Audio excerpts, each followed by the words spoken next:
Welcome to student dictation. Dictation 5 second बाद शुरू होगा। Ready, start. सर्वोच्च न्यायालय की यह टिप्पणी पत्रकारिता कर रहे लोगों के लिए सुकूनदेह हो सकती है कि सरकार की आलोचना करना पत्रकारों का अधिकार है। हालांकि देखने की बात है कि सरकारें इस बात को कहाँ तक स्वीकार कर पाती हैं। सर्वोच्च न्यायालय ने यह टिप्पणी उत्तर प्रदेश के एक पत्रकार के खिलाफ दायर मुकदमे की सुनवाई करते हुए की। इस संबंध में अदालत ने संविधान के अभिव्यक्ति की आज़ादी से जुड़े अनुच्छेद की याद भी दिलाई और पत्रकार को गिरफ्तारी से संरक्षण प्रदान कर दिया। दरअसल सरकारों को अपनी आलोचना कभी रास नहीं आती, मगर पिछले कुछ वर्षों में सरकारें इसे लेकर प्रकट रूप में सख्त नज़र आने लगी हैं। सरकार के खिलाफ अखबारों में खबरें, लेख या कोई वैचारिक टिप्पणी करने पर कई पत्रकारों को प्रताड़ित करने की घटनाएं देखी गई हैं। यहाँ तक कि कुछ पत्रकारों पर गैर कानूनी गतिविधि निवारण अधिनियम के तहत भी मुकदमे दर्ज किए गए, जिसमें जमानत मिलनी मुश्किल होती है। इस धारा के तहत कई पत्रकार अब भी सलाखों के पीछे हैं।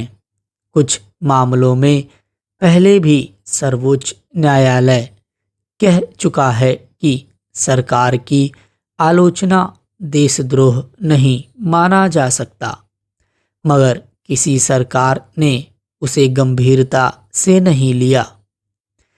कुछ राज्यों में ऐसे भी उदाहरण हैं जब सरकार की किसी नीति या फैसले की आलोचना करने पर पत्रकारों को पकड़कर थाने में बंद किया गया और उनके साथ मारपीट की गई।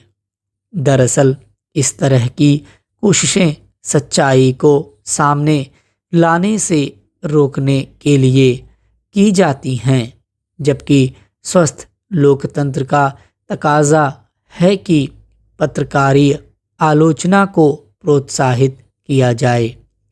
इससे सरकारों को अपनी नीतियों के निर्धारण, योजनाओं के संचालन आदि में सुधार करने का अवसर मिलता है। आलोचना को रोककर गलत नीतियों को चलाते रहना एक तरह से लोकतांत्रिक प्रक्रिया को बाधित करने का प्रयास ही होता है। हालांकि आलोचना का अर्थ हर समय निंदा करना नहीं होता। किसी भी मुद्दे के पक्ष और विपक्ष का तार्किक विश्लेषण करना होता है। पत्रकारिता यही करती है। वह लोकहित में सरकार को कदम उठाने का रास्ता सुझाती रहती है, इसीलिए उसकी विश्वसनीयता होती है। मगर सरकारें जब उसके मूल स्वभाव को ही बदलने का प्रयास करती हैं तो उसकी विश्वसनीयता पर प्रहार करती हैं। ऐसे में पत्रकारिता लोकतंत्र का चौथा स्तंभ न होकर प्रचार तंत्र में तब्दील होने लगती है। किसी देश की पत्रकारिता कितनी स्वतंत्र है और कितने साहस के साथ अपने सत्ता प्रतिष्ठान की आलोचना कर पा रही है, इससे उस देश की खुशहाली का भी पता चलता है। यह अकारण नहीं है कि पिछले कुछ वर्षों में विश्व खुशहाली सूचकांक में भारत निरंतर नीचे खिसकता गया है, इसलिए कि खुशहाली नापने के पैमाने में एक बिंदु अभिव्यक्ति की स्वतंत्रता का भी होता है। इसे विडंबना ही कहेंगे कि कोई देश अपनी आर्थिक तरक्की का तुमार तो खूब बांध ले, पर खुशहाली के मानकों पर गरीब कहे जाने वाले देशों से भी पीछे नजर आए। पत्रकारिता आर्थिक, सामाजिक और राजनीतिक विसंगतियों को दूर करने में मदद करती है। उसका लाभ उठाने के बजाय अगर उसका गला घोंटने का प्रयास होगा तो सही अर्थों में विकास का दावा नहीं किया जा सकता। अगर कोई सरकार सचमुच उदारवादी और लोकतांत्रिक होगी तो वह आलोचना से कुछ सीखने का प्रयास करेगी। छत्तीसगढ़ के बस्तर इलाके में नक्सली विद्रोहियों के खिलाफ लंबे समय से सुरक्षा बलों का अभियान जारी है, मगर थोड़े थोड़े अंतराल पर घात लगाकर हमला करने और उसमें जवानों की मौत की घटनाएं होती रहती हैं। हालांकि इस बीच सुरक्षा बलों ने काफ़ी संख्या में नक्सलियों को मार गिराया है या फिर उन्हें कानून के शिकंजे में लिया है। शुक्रवार को सुरक्षा बलों के संयुक्त दल को एक अहम कामयाबी तब मिली जब उसने अबूझमाड़ के थुलथुली गांव के जंगल में हुई मुठभेड़ में 30 से ज़्यादा नक्सलियों को मार गिराया।